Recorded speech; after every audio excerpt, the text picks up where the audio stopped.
One day, my grandmother took me to visit one of her friends. The old lady we were visiting was named Cora, and she lived in an old house that must have been built back in the 1900s. On the way there, my grandmother told me that Cora had been born in the house, and that was where she intended to die. Her husband, Mike, had passed away a few years earlier after a long illness. He died in the back room of the house. Cora missed him terribly, but she had just recently started dating a new man named Bob who was around the same age as her. When we arrived, Cora was standing in the doorway waiting for us. She kissed me on the cheek. I wrinkled my nose because she smelled of pee. She introduced me to her pet cat. It was 10 years old and she called it Mr. Stinky. Oh great, I thought. A smelly old lady and her smelly old cat. This should be fun. Inside, the old place was dirty, dusty, and unkempt. It was unpleasant, but I tried to be polite and kept on smiling. We sat around the kitchen table and I listened to the two old ladies chat about old lady stuff until I thought I couldn't take it anymore. Cora told my grandmother there was something she wanted to show her in the backyard. They wanted me to come with them, but I told them to go ahead without me. I couldn't stand to listen to their stupid conversation any longer. I glanced at my watch and wondered when it would be time to go home. When I looked up, there was an old man standing over me. He was staring down my blouse. What a creep. I gave him a disapproving glance, but then I remembered I had to be polite. Oh, hello, I said, holding out my hand. You must be Bob. Pleased to meet you. He didn't reply. Instead, he moved closer to me. I couldn't believe what happened next. He reached out and tried to touch my boobs. I cleared my throat quite loudly and gave him an angry look. He withdrew his hand quickly. The way he was standing there, just staring at me, made me very uncomfortable. After a few minutes, he just turned around and walked out. Such a weirdo. Just then, my grandmother and Cora came back into the room. I was about to tell them what had happened, but I didn't want to cause a problem. So instead, I just got up, excused myself, and went to the restroom to freshen up. I was sitting on the toilet when the door suddenly opened and the creepy old man came in. I cringed in horror. When you're sitting on the toilet, it's one of the most vulnerable situations you can find yourself in. Instead of excusing himself or turning around and walking out like any decent person would do, the old creep got down on his hands and knees and started crawling towards me. I was so bizarre and I felt so humiliated. I can't imagine what kind of a view he was getting from down there. Get the bleep out of here, you bleeping bleep, I hissed angrily. Get out and stay out. I don't usually swear if I can get my point across in other ways. He looked shocked by my colorful language and crawled out the door. I was shaking with anger. As soon as I had finished what I was doing, I washed my hands and ran out the door. I tried to regain my composure before leaving the bathroom, but it was no use. That old creep had made me steaming mad. I stormed into the room where my grandmother and Cora were sitting. Where is that creepy old boyfriend of yours? I thundered. Cora was dumbstruck. What happened? Asked my grandmother in shock. Her boyfriend Bob came into the restroom while I was on the toilet and he got down on his hands and knees, I shouted. That dirty freak would not stop looking at me. Where is he? Cora's eyes grew wide. Bob is at work, she said. He won't be home until late tonight. It took a few moments for it to sink in. But then, that means, I screamed. That means, it was your husband, Mike. There was an old dilapidated house that stood on a hill near Gallipolis, Ohio. For many years, it was the home of an old man named Herman DeLuce. He had lived there alone as long as anyone could remember. He kept to himself mostly, and only ever ventured into town to buy supplies.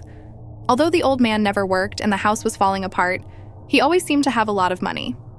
Nobody could understand where his wealth came from, and rumors began to fly around the town. People said he had a fortune in ill-gotten gold stashed away somewhere on his property. Some said he robbed a bank years ago and had been hiding out from the police ever since.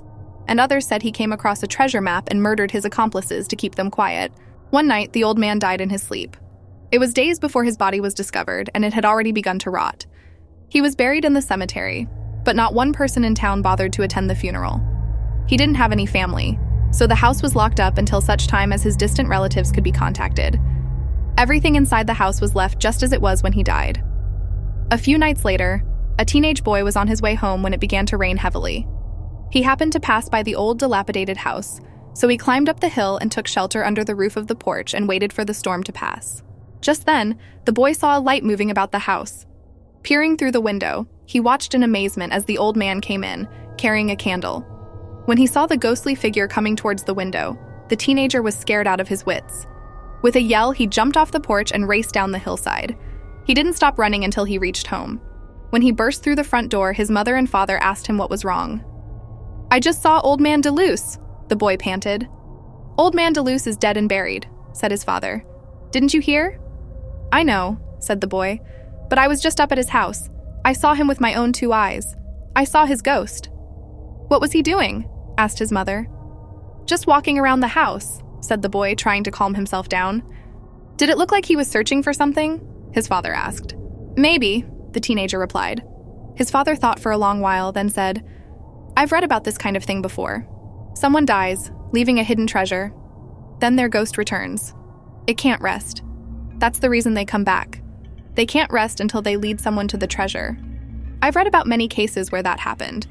The person saw the ghost pointing at something, and when they dug it up, that's where the treasure was buried." "Well, there were all those rumors," said his wife, "about the gold. It scared me half to death," said the boy. "Don't be scared, son," said his father. "Ghosts can't hurt you. I'll tell you what we're going to do. You and I are going to go up there and investigate. If I'm right, we could be rich." "Okay," said the boy, not wanting his father to think he was a coward. "When should we go? Tomorrow morning?" "Tonight," the father said, his voice tinged with excitement.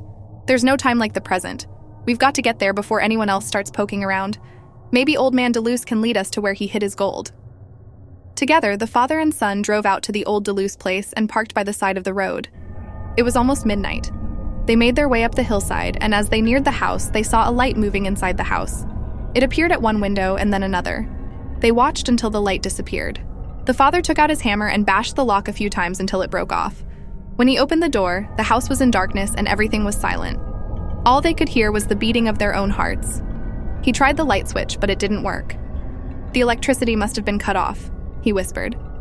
"I wish we had brought a flashlight," said the boy. The father picked up 2 candles, struck a match to light them, and handed one to his son. They proceeded to explore the place, passing from room to room. Dust lay thick on the floor and nothing was disturbed. A few days ago, I had a really strange dream. I was standing on a long, narrow road that leads to my school. It was strangely quiet. No wind was blowing, no birds were singing, and no insects were chirping. The road was completely empty and there was nobody else around. I began walking. Just then, I got the strangest feeling that someone was watching me. Looking back over my shoulder, I spotted a small figure in the distance. It seemed to be running at full speed. I kept walking, but every time I glanced behind me, the figure was closer. The whole thing made me very uneasy.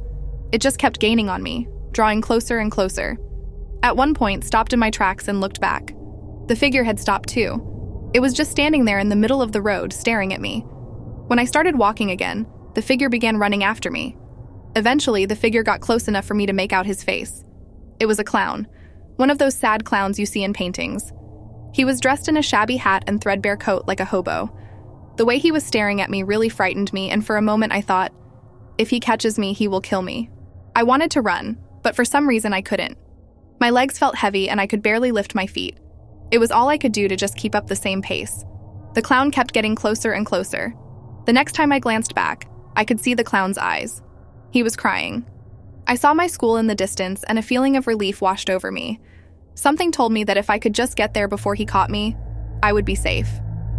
Just as I reached the main gate of the school, I turned around one last time. The clown was right behind me. His hand gripped my shoulder and whirled me around. The most terrifying thing was his face. He wasn't angry at all. Instead, he had a desperate, haunted look. Tears were streaming down his painted cheeks. "Caught you," he said. Then, to my surprise, he just let go of me and walked away. I stood there dumbfounded. How could I have been so stupid? I had been scared for no reason. I began laughing at myself. The clown stopped in his tracks and turned around. He took a rusty knife from his pocket and held it up to his face. "The second time I catch you, I have to cut you," he said. "The third time, I have to kill you. See you next time." With that, the clown wiped the tears from his face and walked away. I woke up in a cold sweat. Ever since I had that dream, I've been too terrified to go to bed. For days, I've been filling up on coffee and Coca-Cola, trying desperately to stay awake. I don't dare to shut my eyes for even one moment. I'm afraid I might fall asleep. And if I dream, I know the clown will be there waiting for me. When I was a kid, I would race up to the top of the stairs as fast as I could. It was sort of a silly game I played with myself. Well, I must have been 5 or 6 at the time. I'm not sure, but I know I was very little. Somewhere along the way, a voice at the top of the stairs started to whisper to me. It sounded like a man's voice, and it would make bets with me. "I bet you a penny you can't make it to the top of the stairs," it would whisper. I don't really think there was a certain amount of time or anything. As I said, I was very little, so I probably didn't have any counting abilities anyway. I recall just sitting at the top of the stairs, having conversations with this voice. Eventually, the voice started to raise the stakes. Instead of pennies, it began to say, "I bet you your life you can't make it to the top of the stairs." As I got older, it stopped. I never really thought about it at all. I never mentioned it to anyone, until one night I was sleeping over at my brother's place. We were telling spooky stories, and out of nowhere, I brought up the voice at the top of the stairs. My brother suddenly got all quiet.